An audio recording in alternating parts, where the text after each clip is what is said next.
ఢిల్లీలో అఖిలపక్ష సమావేశం ప్రారంభమైంది. పార్లమెంటరీ వ్యవహారాల మంత్రి కిరణ్ రిజిజు ఆధ్వర్యంలో జరిగే అఖిలపక్ష సమావేశానికి ఉభయ సభల్లోని రాజకీయ పక్షాల నాయకులు హాజరయ్యారు. రేపటి నుంచి డిసెంబర్ 20 వరకు పార్లమెంట్ శీతాకాల సమావేశాలు జరగనున్నాయి. ఈ సమావేశాలపై ఆల్ పార్టీలో చర్చించనున్నారు.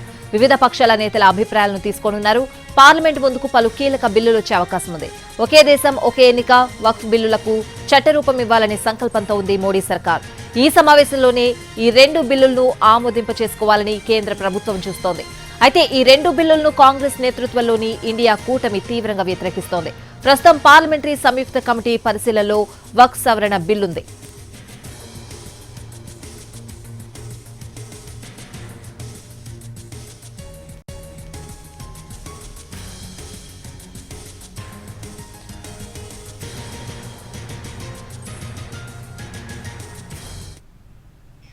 ఢిల్లీలో అఖిలపక్ష సమావేశం ప్రారంభమైంది. పార్లమెంటరీ వ్యవహారాల మంత్రి కిరణ్ రిజిజు ఆధ్వర్యంలో జరిగే అఖిలపక్ష సమావేశానికి ఉభయ సభల్లోని రాజకీయ పక్షాల నాయకులు హాజరయ్యారు. ఆల్ పార్టీ మీటింగ్ కి సంబంధించిన పూర్తి అప్డేట్స్ అడిగి తెలుసుకుందాం. మా ప్రతినిధి ప్రసాద్ ఢిల్లీ నుంచి లైవ్ లో సిద్ధంగా ఉన్నారు. ప్రసాద్,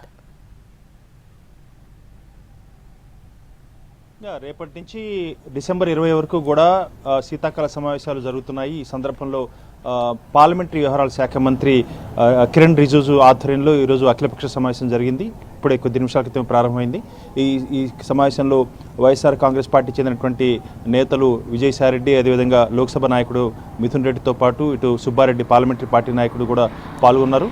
అదేవిధంగా జనసేన నుంచి బాలశౌరి ప్రాతినిధ్యం వహిస్తున్నారు. ఇకపోతే తెలుగుదేశం పార్టీ నుంచి శ్రీకృష్ణదేవరాయలు పార్లమెంటరీ పార్టీ నాయకుడిగా ఆయన పాల్గొంటున్నారు. ప్రధానంగా ఈ సమావేశంలో ప్రభుత్వ ఎజెండాను అన్ని పక్షాల నేతల ముందు ఉంచడం, అదేవిధంగా వారి అభిప్రాయాలను తెలుసుకోవటం, అదేవిధంగా వారికున్నటువంటి అభిప్రాయాలు, వాళ్ళకున్నటువంటి ఏ అంశాలపై పార్లమెంట్లో చర్చ జరగాలని అనుకుంటున్నారో వారి నుంచి కూడా అభిప్రాయం తెలుసుకునే ప్రయత్నంలో భాగంగానే పార్లమెంటరీ వ్యవహారాల శాఖ నేతృత్వంలో ఈ సమావేశం జరుగుతుంది. ఇది రివాజుగా ఎప్పుడు కూడా పార్లమెంట్ సమావేశాలు జరిగేటప్పుడు ఎప్పుడు కూడా ముందు రోజు ఈ రకంగా అఖిలపక్ష సమావేశం జరుగుతుంది.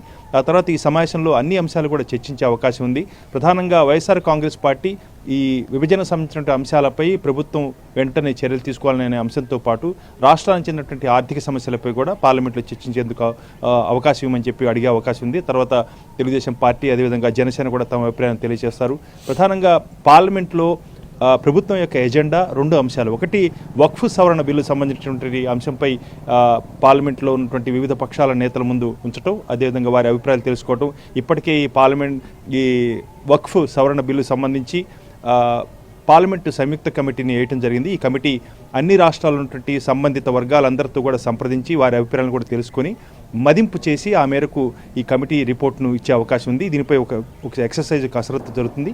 దీంతోపాటు ఈ సివిల్ ఏవియేషన్ సంబంధించినటువంటి అంశంపై కూడా, అంటే ఈ పౌర విమానయానానికి చెందినటువంటి అంశంపై కూడా ప్రభుత్వం ఒక బిల్లును తీసుకొచ్చే అవకాశం ఉంది. దీన్ని విస్తృతపరిచే విధంగా అప్పుడు గతంలో ఉన్నటువంటి పాత చట్టం కాకుండా దీన్ని మరింత సవరించి మరింత విస్తృత స్థాయిలో దీనిపై చర్చించి ఒక చట్టం తేవాలని చెప్పి ప్రభుత్వం భావిస్తుంది. ఈ అంశంపై కూడా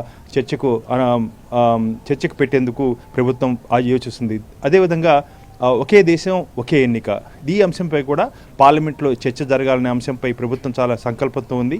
దీనిపై ఏం జరుగుతుందో చూడాల్సి ఉంది. అయితే అదేవిధంగా మహారాష్ట్ర అసెంబ్లీ ఎన్నికలు, అదేవిధంగా జార్ఖండ్ ఎన్నికలు, దానిపై ఉన్నటువంటి విమర్శలు, వీటిపై కూడా ఈసారి పార్లమెంట్లో పెద్ద ఎత్తున దుమారం రేగే అవకాశం ఉంది. ఈ అంశాలన్నింటినీ కూడా కాంగ్రెస్ పార్టీ నేతృత్వంలో ఉన్నటువంటి ఇండియా కూటమి పెద్ద ఎత్తున వ్యతిరేకిస్తుంది. దీనిపై ప్రధానమంత్రి గతంలోనే చెప్పారు, ఒక దేశం ఒక ఎన్నిక అన్న అంశంపై అందరితో సంప్రదించి అందరినూ పరిశీలించిన తర్వాతనే వారి అభిప్రాయం తెలుసుకున్న తర్వాతనే దీనిపై ఒక నిర్ణయం తీసుకోవాలని చెప్పి గతంలోనే ప్రధానమంత్రి చెప్పారు. దానికి కట్టుబడి ఉండాలని చెప్పి ఇప్పటికే కాంగ్రెస్ పార్టీ అధ్యక్షుడు మల్లికార్జున ఖర్గే దీనిపై తన వ్యతిరేకత వ్యక్తం చేయడం జరుగుతుంది. అదేవిధంగా ఇండియా కూటమిలో ఉన్నటువంటి అన్ని భాగస్వామ్య పక్షాల నేతలంతా కూడా దీనిపై పెద్ద ఎత్తున తమ వ్యతిరేకతను వ్యక్తం చేశారు. చూడాలి ఈ సమావేశాలు ఏ రకంగా వేడిగా జరిగే అవకాశం ఉందా, అసలు పూర్తిగా జరిగే అవకాశం ఉందా అన్న అంశంపై కూడా వచ్చే రోజుల్లో తెలిసిపోతుంది. ఈరోజు మాత్రం ప్రభుత్వ ఎజెండా, అదేవిధంగా వివిధ పార్టీల నేతల యొక్క అభిప్రాయాలను కూడా ప్రభుత్వం తెలుసుకునే ప్రయత్నం చేస్తుంది. అందులో భాగంగానే ఈ అఖిలపక్ష సమావేశాన్ని ఏర్పాటు చేయడం జరిగింది. ఇది 1 గంట వరకు కూడా ఈ సమావేశం కొనసాగే అవకాశం. ఆ తర్వాత వారి అభిప్రాయాలు తెలుసుకున్న తర్వాత ప్రభుత్వం మీడియాతో కూడా మాట్లాడి ప్రభుత్వం యొక్క ఎజెండాను స్పష్టం చేసే అవకాశం ఉంది. Right Prasad, thanks for the updates.